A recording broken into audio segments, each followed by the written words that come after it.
This is Cerebral Cinema. Movies of the mind.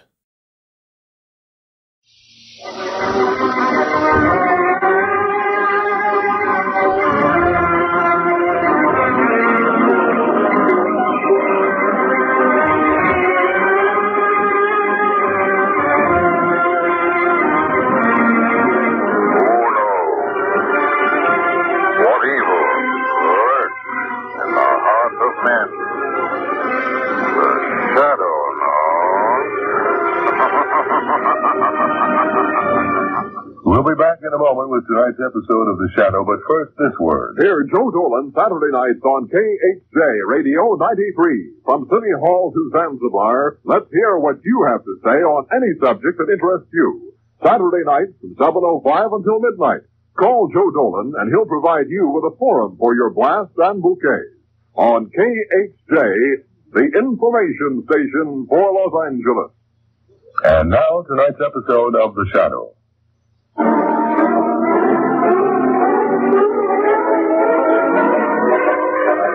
Shadow, who aids the forces of law and order, is in reality Lamont Cranston, wealthy young man about town. Years ago in the Orient, Cranston learned a strange and mysterious secret.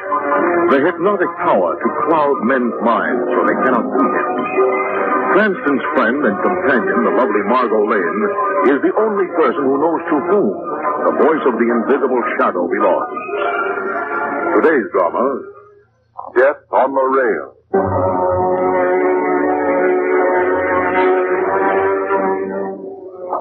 Hello? Hello, Margot? Oh, Lamont, where are you? Well, I'm leaving for your place in a few minutes. How's everything going out there in the country? Oh, fine, Jay. Well, that's good. I still wish you'd get over the habit of going out to that lonely place, Margot, all by yourself. Oh, Lamont, I'm not alone. Katie, the new lady's here. But she isn't any protection. Now, Lamont, we've had this all out before. I'm perfectly safe out here. Now, stop worrying about me and come on out. I'll wait dinner for you. Very well. But do be careful, please. Bye. Goodbye. Silly. Never heard of such a thing. What could happen to me out here? Katie! Yes, ma'am? You come over here, I'll show you where the garden is. Yes, Miss Margot. You see, this is it here, Katie. Yes, I see. Of course, it's still dead for early in the year, but soon you'll be able to get enough vegetables from us to feed us all summer long. Yes, ma'am. And look, over there is a flower garden. And right behind the house, there's a conservatory that you can... Katie, you're not listening to a word I'm saying. What's the matter? Well, not a thing, ma'am. Oh, what is it? Tell me, Katie. Well, it's the loneliness of this place. I wished I'd never come to work here, ma'am. Loneliness? Oh, now, Katie, you're just... I mean it, ma'am. You know, being a maid in a summer place sounded real nice when I was taking the job in the city. But now that I'm here, well, I wish I'd never come. Oh, Katie, you'll get over that feeling. Oh, no, I won't, ma'am.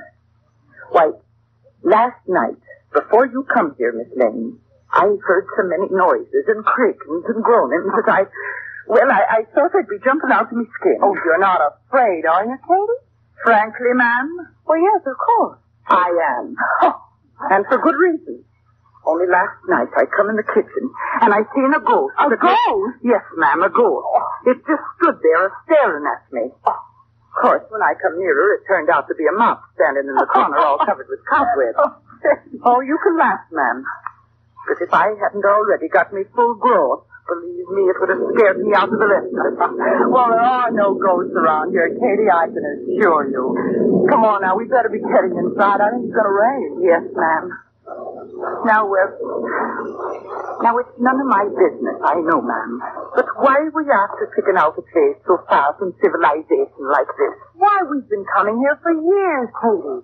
It's an ideal summer place. 5 miles from the railroad, no neighbors nearby. And you call that ideal, ma'am? Well, Mother and Dad and all of us love it here. And you'll feel the same way by the time the summer's over. You wait and see. Well, I'm not so sure. Oh, now, we'd better get the rest of our unpacking job done, Katie, if we're... Margot. What? I didn't leave the front door open. Did you? Why, no, I didn't. Oh, wait, of course I did. I remember now. But I remember your closeness, ma'am. That I do. You pulled it shut. Oh, now, Sadie, stop acting like a child. I think I left the door open. But if I didn't, what difference does it make? Why, there might be somebody in there. Oh, Miss Margot, it ain't right for two women to be all alone out here, and it's for Sadie. Stop that talk. Come inside and get to work. Believe me, there's nothing to be afraid of. Mr. Cranston will be here tonight. I'm expecting him any minute. So stop worrying. Yes, ma'am. Now, the first thing to do is to get those books on the shelves. Here, will you take some of these, please? Yes, ma'am. Oh, heaven save me. Nothing but mystery stories. Oh, reading about spooks in a place like this, that's certainly carrying close to Newcastle. Oh, Katie, stop your mumbling. Oh, you don't have to read them. Just put them on the shelf. Yes, ma'am. You know, I read a mystery story once. It was about a house just like this one. The family that lived in it was just like yours. They went to sleep one night and nobody heard from them for weeks. Finally, some folks broke the doors down and found them all butchered in their beds. Butchered? Yes, ma'am, butchered. And the worst of it was that... Sadie, what's wrong? I saw it. Now, don't tell me I didn't. I saw it. What? Somebody's face looking down at me over the banner. Oh, now, Katie, if you don't stop this business... But I saw a face, I tell you. Oh, Miss Margot, I got to get out of here. I got to. Listen to me, Katie. You didn't see anyone. Oh, there isn't a living soul within miles of this place. Now, stop your nonsense. There's nothing to be afraid of. Maybe you're right. And maybe you're not. What's that? Obviously, someone is at the door. Well, I'm not going to open it. Katie, I know that there's somebody out there that I'm not going to want to see. It's going to be the same thing that's been showing itself around this house. Oh, be quiet, Katie. I'll open it. Oh, don't you do it, Miss Lane. Don't you do it, please. One moment. Good evening. Good evening. What do you want? I hope you'll pardon this intrusion, but the storm is just about to break and I find myself without shelter. May I come in? Well, I'm a neighbor of yours. Portless is my name. I've just taken the house up the road. Oh, really?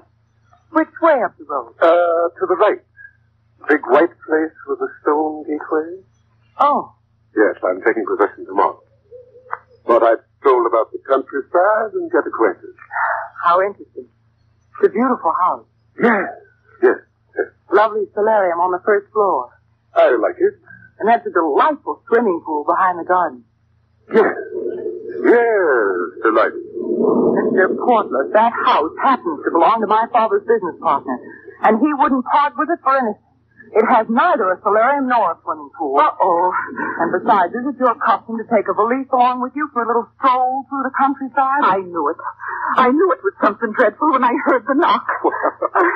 Well, I guess my little story didn't work. No, I guess it didn't. Now, Mr. Portland, wait, if you don't mind. Don't close the door, please.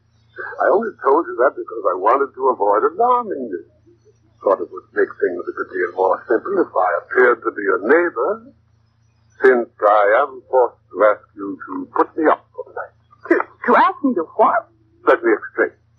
You see, there's been some trouble on the 7:45 train for New York. Engine coupling went wrong, and since I'm not a well man, I couldn't risk my health waiting around the drafty station at Pegram Junction. Now, don't let him in, Miss Lane. Please, close the door. Please. So I inquired after the nearest habitation, was told there were no hotels, but that you were here opening your place for the tea. So I just walked over. Didn't you find it rather a long walk for a sick man? Listen, young lady, I'm not going to stand here explaining myself any longer. No, I should say you're not. Oh, no, you don't. I'm not closing that door until I'm inside. Let go of that door and get out of it. I'm sorry to have to impose on your hospitality. Nevertheless, I must. Merciful saints, he's in. No, you needn't be alarmed. I'm not going to harm. I'm going to call for the police. I wouldn't advise that, young lady. Oh, no. No, don't call the police. He'd butcher us before we ever got to the phone. No, I'd hardly do that, but I would suggest that you do not reveal my presence here to anyone. Why have you come here? What do you want? A night's lodging, I told you, that's all. Your bedchambers are upstairs, I believe? Yes, sir. Will you show me to one of them, please? Yes, sir. Hey, we've got to, ma'am. We've got to. Butcher if he would. This way, sir. Thank you. Good night, young lady. I will be gone in the morning. Yes, I wouldn't be surprised if we all are. Not very funny, that last remark. Hello. It's Lamont Cranston, Mayor. Why, no, but I expect him soon. Tell him, please, when he comes, to be very careful. What? Why? What do you mean? There are some desperate people in the neighborhood of your house who will stop at nothing. Who are I can't say any more just now, but please warn Mr. Cranston. Who is this? Hello? Hello, who is this? Oh, I hung up. Margot, what are we going to do? Now, please, Katie, this is no time for a stare. But now, listen to me. Stand there by the foot of the stairs and keep an eye out for Mr. Porter. Yes. I'm going to put a call in Mr. Cranston in New York. Oh, but what if he hears you do it? He'll butcher us, just like was in the story. Oh, Katie, please. Operator. Hello, operator. This is Telegram 316. Yes? I want to put a call into New York City. The number is...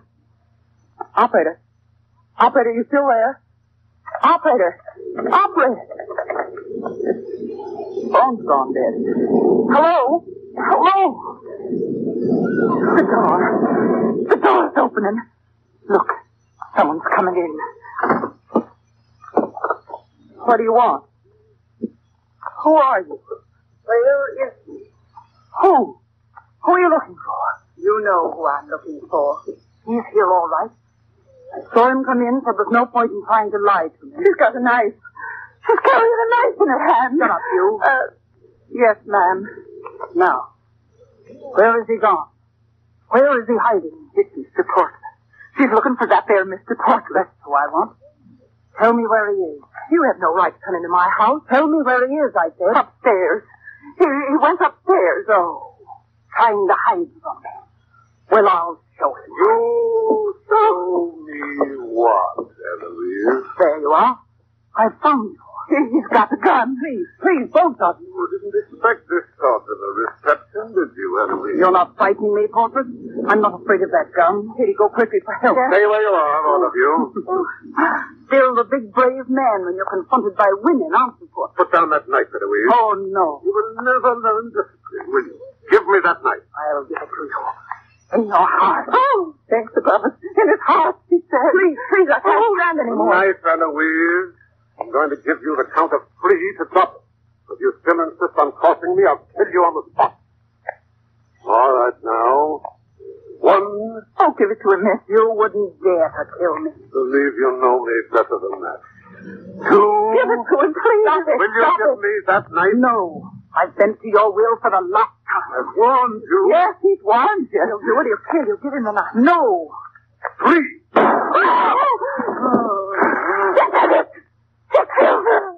Oh, get out of here. Come on, Come back here, Miss Lee. Go ahead, Katie. Miss Lee, come back here, I say. Hurry, Katie.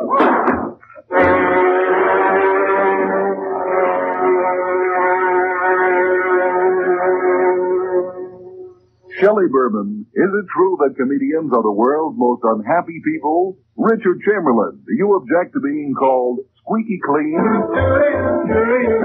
I don't have the nerve to ask these questions, but Army Archer, KHJ's columnist to the stars, does. Listen to Army Archer Inside Hollywood, mornings right after the 9:30 news on KHJ, Radio 93.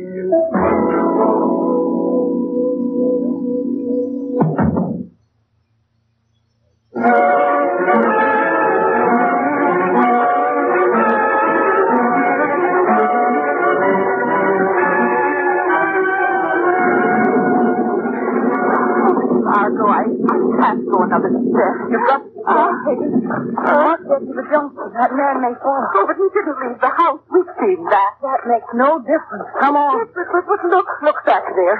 The lights are still on. Do you want him to catch up to us? Oh, sure. I'd be wanting that.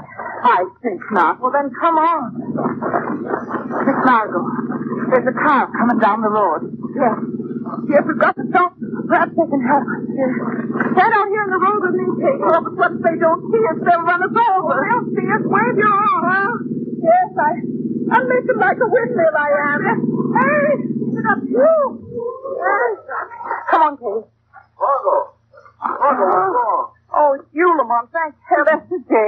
doing out here in the rain, Margot? What happened? Dreadful things, Lamont. Yes. The man came in. The woman was killed. What? And then What did she say?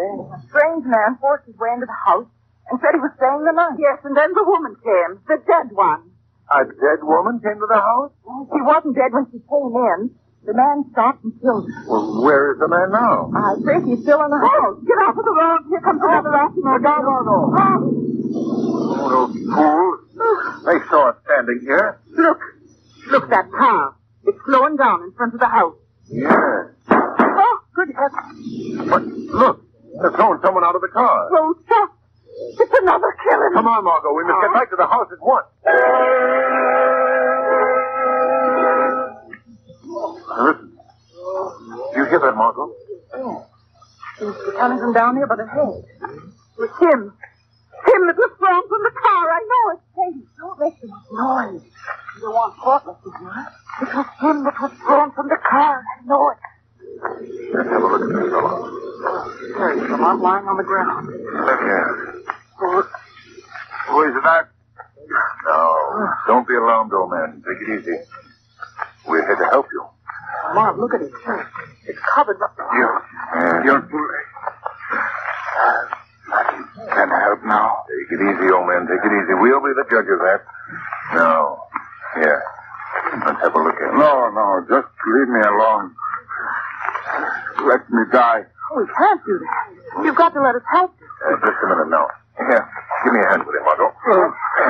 You must get him into the house. Into the house? Oh, merciful saints, the house is full of killers and dead ones now. Well, this man needs immediate attention. Yes, but what about that Mr. Martless? I mean, Mr. Martless. Lamont will deal with him, Katie. Portless. Did you say Portless? Yes, you know him? Portless is in that house. Yes. I changed my mind. I want to go in there. Oh, Lamont. You did that? Just a minute. No. I just fainted. Lost of blood, I imagine. Well, let's get him inside at once. Katie, you go ahead and prepare some hot water and bandages. Ahead? Where? Into the house. Merciful saints. With a madman running loose in there, I should say now. You'd be carrying him in and me out. We'll all go in together then. There, wait a minute. I've got him now, Margot. You lead the way. All right. Lamont, what's behind us? Well, I'd like to be, Miss Margot, way behind it. Oh, please, Katie. Well, Lamont? I don't know. This man here was evidently taken for a ride. He, in turn, knows the chap that just killed a woman in your house. It's all linked up together somehow. Lamont, someone called for you a little while ago. Oh, who was it? Well, he didn't say, but he left a message that there were some desperate people in the neighborhood, and he warned you to be careful. Oh, I see. Lamont, we can't just walk into the house with Portless waiting there for us with a gun. What do we do? Call out to him. Tell him we're coming in. It's the only way. Call out to him? Oh, but that only gives him a chance quietly. Mr. Portless! Mr. Portless, we're coming in. Why don't he answer? Open the door, Margot. Come on, do you think we should? Open the door. All right. I'll go ahead in. Oh, we're just putting our head in the lion's mouth. It's all right, Margot. No one here. Come ahead. All right, come on, Katie. As I said before, we're putting our head in the lion's mouth. Oh, Katie, will you stop? Get some water, please, Margot. Some hot water and get some cloth bandages. Oh! Katie, what's wrong? It's gone. It's gone. What? What are you talking about? The body of that woman. She was lying right here by the stairs. That's so, Lamont. Margot, are you positive that she was shot? Oh, Lamont, we heard the gun and we saw a fool. Yeah, we're dealing with spooks now, too. Nonsense. She's evidently been taken away by the man who shot her. Then where are they? Still in this house? Perhaps I'd better find out. Wait a minute, Lamont. Where are you going? Upstairs to have a look around. We won't be safe here until that man is found. Well, meanwhile, Margot, it might not be a bad idea if you call the police. The phone is dead, Lamont. The wires were evidently cut. Oh, I see. Well, if anything goes wrong down here, call out to me. All right. But do be careful, Lamont. Don't worry. I will. Now look at the pickle we're in. All alone in a house with one dead, one dying, and one waiting to kill some more. Oh, Katie, I can't stand any more of your complaining. You can leave here right now if you wish. Leave? Leave? For where? Out into that storm with spooks chasing me all the way? Oh, no, not at all. If I must die, I'm going to die in comfort in a warm house. Oh. What was that? Man seems to be regaining consciousness. Get me some water, Katie, please. Well, all right. But I'm telling you there's nothing but a pack of butchers. Where am I? You're in safe hands. Just relax, please. Oh. Yes, found me. You're the one. Yes. Brought me into the house. Yes, that's right. Wait. He said Portrait was in this house. Yes, he was. Where is he? Where is he now? I don't know. Find him. Find him. Wait. He wrecked the train. What? What do you say? Portrait and his gang dynamited the train off the track. People killed. Many people. Good heavens, when did this happen? 7:45 train. Tonight. Why did they do it? Money. Half the train was money in the mail car. How do you know all this? I was stranded with a gang. Supposed to report them. Then you're with the police. Yes, but they found out. Took me for a ride. They left me for dead. Then you're looking for Portland to turn him over to the authorities. Yes, that's right. Lamont, did you see any sign of him? No, but I found his black valise. That's the bag he returned. I thought so. Lamont, this man has regained consciousness, and he's just told me all about Portland. He and his gang have wrecked and robbed a train. What? That bag. That bag contains the money they stole. Are you sure? Yes, give it to me. I'll take that bag. And then I hope this gun is sufficiently impressive to stop any of you from attempting to interfere with me. I wish to be alone with this gentleman if you brought him to the house. Huh? Both of you go into that room. No, don't leave me alone with him. I'm locking the door of that room. Please, if either of you attempt to get out, I'm warning you, I'll shoot and shoot to kill. Come on. What are we going to do? He'll kill that poor man. I know he will. But we're locked in this room, Margot. The locked doors have never bothered you before, Lamont. I know, but... But you must do something, Lamont. What's the matter with you? What do you mean? You let him lock us in this room without even putting up any sort of a fight. Well, you had a gun, Margot. Gun has never made any difference to the Shadow. Well, this may not be a case for the Shadow, Margot. This may not be it. With a man's life at stake? Oh, man, what's come over you? If you hadn't come to this place alone, none of this would have happened. Oh, I know, I realize now that you were right about that. But I'll never do it again, but please, the Shadow can save that man. You must do it, Lamont. But how can I get out of this room? The window. Through that window, then in the kitchen door. Please don't, Butler. Listen, you're torturing him. Go on, Lamont. Go at once.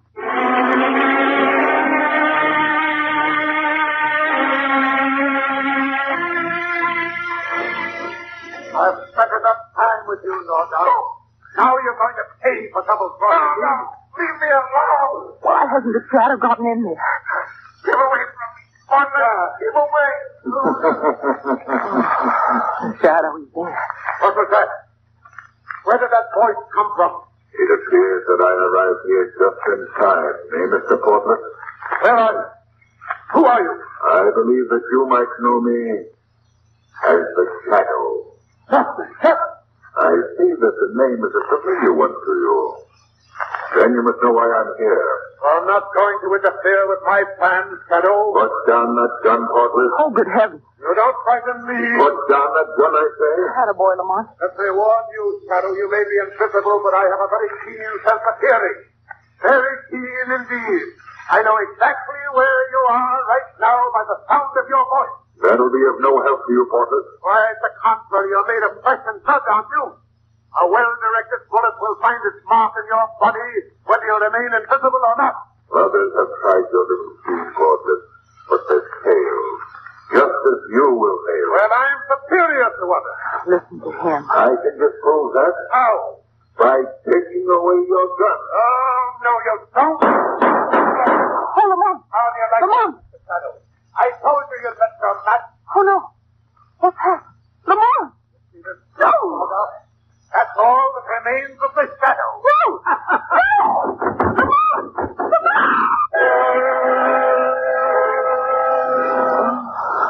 She's coming to now. Margot. Are you all right, darling? Oh, Lamont. Easy now, easy. But I thought... Thomas Wayne, just take this glass of water. That's it. Hold on. What are you doing here? Nordhoff, you're walking around. You're all well again. Yes, Mother, that's perfectly all right. Well, I'm afraid you had too much of a shock, Miss Lane. Oh, this is fine. Now enters the mystery woman who was shot. That's all I needed. Not really shot. Wait a minute. I don't understand. Well, all this was a little hoax of mine, Margot. I intended it to be a lesson to you for remaining here alone, but I guess my little game backfired. That's putting it mildly. And incidentally, what happened to the shadow? I heard his voice in the other room, and then the shot that killed him. I guess Mr. Cranston's pretending to be the shadow was a little too much for him, Miss Lane. Yes, I guess it was. I'm afraid I'm still in the dark. Well, you see, we were hired as actors, but he certainly out-trooped us with that performance of the shadow. Indeed, he did. If he'd been able to make himself invisible, he'd have been better than the original. Mr. Cranston, your voice was better than his. Oh, really not that good. Oh, you were. Whoa, wait a minute now. As I see it, Lamont, you impersonated the shadow as the final act in your little comedy. Guilty, Margot. Uh-huh. And the only thing you couldn't do was make yourself invisible? Well, I couldn't very well do that. You can understand, Margot. Oh, yes. Yes, I can understand, Lamont. And as for your three jovial chums, they're just hired actors? Good ones, too.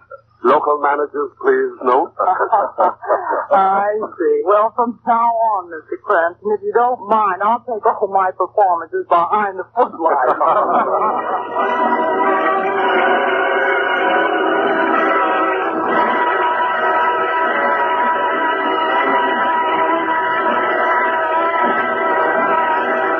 A final word from the shadow in a moment. But first... Hi, this is Red McElvain, inviting you to join me every morning on the Red McElvain Show, now 6 to 10 a.m. on KHJ Radio. Every morning we've got Leo DeRocher and Army Archer with his big movie stars, our KHJ weather jet, the McElvain weather vane, advice for the loveworn, early morning nursery rhymes, and we've got lots of, interesting guests and things like that going on, a lot of information and the finest in music every morning on the Red McElvain Show, 6 to 10 a.m. Listen to it forward like this, or if you're a backward person, listen to it backwards.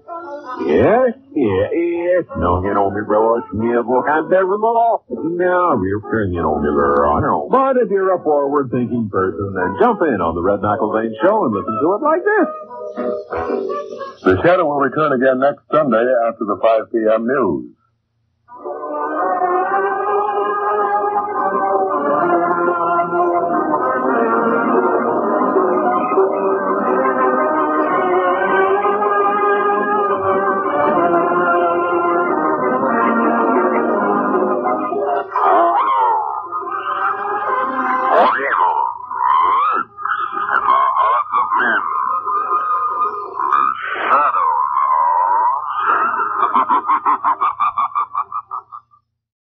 Cerebral Cinema hopes you have enjoyed this movie of the mind.